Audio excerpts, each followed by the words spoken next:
In the early hours before dawn, the silence over the Middle East was suddenly shattered. Sirens blared across Israel as hundreds of missiles lit up the sky, launched from Iranian territory, raining down with precision and fury. It was a moment the world had feared for decades, a direct and large-scale Iranian strike on Israeli soil.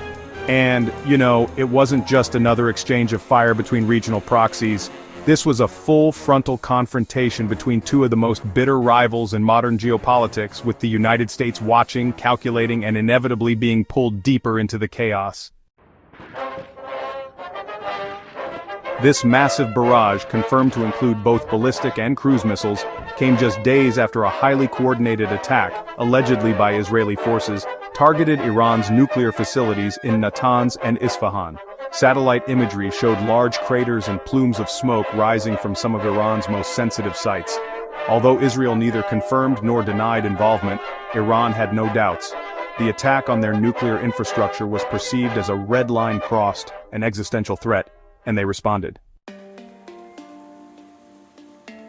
The Iranian government announced what it called Operation True Promise, claiming it was a direct retaliation against what they described as Zionist aggression, enabled by American complicity. Over 300 projectiles were reportedly launched, overwhelming Israel's Iron Dome defense system in several regions. While many were intercepted, several hit civilian areas, critical infrastructure and military installations. Footage from Tel Aviv and Haifa showed chaos in the streets. Emergency vehicles rushing past shattered glass, residents hiding in underground shelters, and children clinging to their parents with terror in their eyes. The Israeli response was swift. Fighter jets roared into Iranian airspace within hours, targeting missile launch sites and Revolutionary Guard positions. Air defense units across the country remained on high alert, and the Israeli cabinet declared a state of national emergency. Prime Minister Benjamin Netanyahu, in a televised statement, said, "This is not just a war between two nations. This is a battle for survival, for the future of our people. We will respond with strength, with unity, and with the full support of our allies." All eyes quickly turned to Washington. The United States, long considered Israel's closest ally and a counterweight to Iranian influence in the region, now faced immense pressure both domestically and internationally. The Biden administration called for an emergency meeting at the Pentagon as U.S. intelligence sources confirmed the presence of Iranian drones and missiles that came dangerously close to American military bases in Iraq and Syria. President Biden, in an address to the nation, stated, "Let me be clear. The United States stands firmly with Israel in its right to defend itself. At the same time, we are committed to de-escalation and regional stability. But make no mistake, any attack on U.S. personnel will be met with decisive force." Despite calls for calm, the Pentagon began repositioning assets in the region.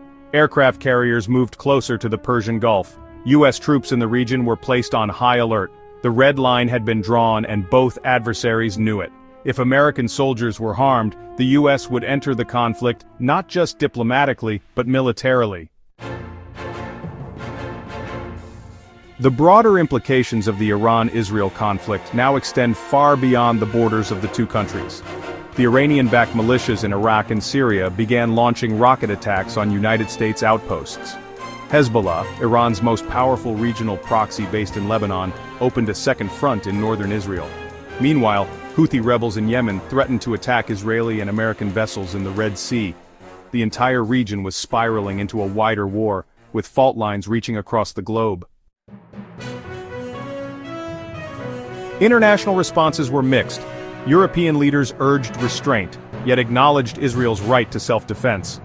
Russia, maintaining close ties with Iran, condemned the Israeli strikes on Iran's nuclear facilities as violations of sovereignty, while China called for an immediate ceasefire and offered to mediate. Behind closed doors, however, Beijing and Moscow were watching closely, both eager to see how far the United States would go to protect its regional dominance. Back in the United States, political lines hardened. Republicans demanded a more aggressive stance against Iran, accusing the administration of weakness and failed diplomacy.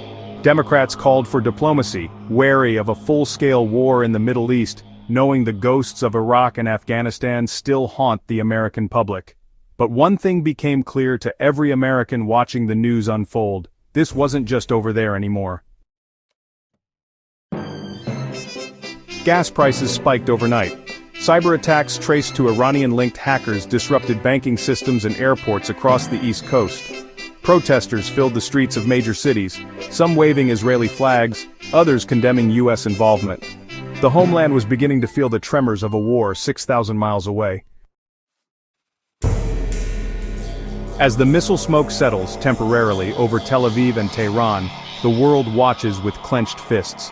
The question on everyone's mind is not just what comes next, but who will make the next move? Will diplomacy pull the region back from the edge, or has the spiral already gone too far?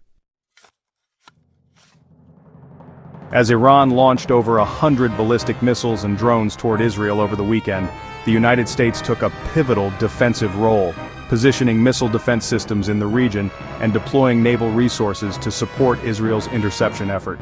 U.S. fighter jets, Patriot and THAAD batteries, and the destroyer USS Thomas Hudner joined Israel's Iron Dome in neutralizing incoming threats. While Washington maintains it hasn't engaged in combat, this marks one of its most direct involvements yet, moving beyond words to bolster Israel's defense perimeter. Washington's strategic calculus. Internally, the White House walked a tightrope. President Trump issued a firm warning to Iran, pledging decisive retaliation for any attack on United States assets in the region. But he also urged against escalation, signaling that America's aim is de-escalation, not full-scale war. Meanwhile, Congress buzzed with debate. Republicans pushed for an aggressive posture, while Democrats urged restraint and diplomacy. The political balancing act in Washington is every bit as intense as the standoff in the Middle East. Tactical redeployments. In response to the missile storms, the United States repositioned 2 destroyers closer to Israel in the eastern Mediterranean, each armed for ballistic missile defense. Additional fighter squadrons were placed on alert, and United States forces in Iraq and Syria were directed to heighten readiness. While the United States remains officially non-combatant, the clear message is, American forces are prepared to act if struck. Iran's deterrence messaging. Iran's leadership has doubled down on its posture. Its president confirmed missile launches as retaliation for strikes on nuclear and military sites, warning America that its bases and personnel are within reach. Tehran paused nuclear diplomacy, tying any future talks to Israel, halting its air campaign. Their message is clear: any United States attempt to shield Israel militarily could broaden the conflict. Across the region, Iran's allied militias in Iraq, Syria, Lebanon, and Yemen have all been stirred. Hezbollah briefly fired rockets into northern Israel from Lebanon, while Houthi groups in Yemen threatened Red Sea shipping. U.S. carriers and destroyers have been rerouted to cover key maritime choke points like the Strait of Hormuz and the Bab el-Mandeb. Even nearby, NATO members like Jordan and Turkey have entered high alert. Regional airspace restrictions and Tel Aviv airport closures reflected the sharply deteriorating atmosphere. The crisis exposes Washington's challenge: uphold its long-standing commitment to Israel while preventing regional conflagration. Key questions hang. Will America support Israel's right to retaliate across borders? Will it deter attacks on its own bases? And how far will it go to check Iran? Foreign leaders, from Europe, Asia, and elsewhere, called for restraint and diplomacy. Yet their requests come amid a fragile global context. U.S. attention is split across Ukraine, China, and domestic political fault lines ahead of U.S. elections. Back home, Americans are watching closely. The United States oil futures market spiked, and cyber attacks traced to Iran cartel-affiliated hackers hit financial institutions and airport systems. Public opinion polls show a divided electorate. Some overwhelmingly back Israel. Others fear a slippery slope into war. As protests for and against U.S. involvement erupt, the nation is, well, on edge. So let's look at the potential trajectories. In a de-escalation scenario, heavy U.S. defensive support leads both sides to step away from direct hits. A temporary ceasefire might open a diplomatic track, but Tehran has tied any pause to Israeli concessions. On the other hand, in an entrenchment scenario, Iran or a proxy group strikes a U.S. base. Washington retaliates. Israeli-American coordination deepens. the region spins into a wider US-Iran standoff. And the global ripple effect? Gulf oil output is disrupted, maritime routes are threatened, and NATO countries must decide how far to back US-Israel coordination. America's involvement remains on the defensive side, for now. But every move, every missile intercepted near US troops or equipment, edges the country closer to active conflict. The Pentagon, White House, and Congress are in emergency mode, weighing the cost of staying out versus stepping in decisively.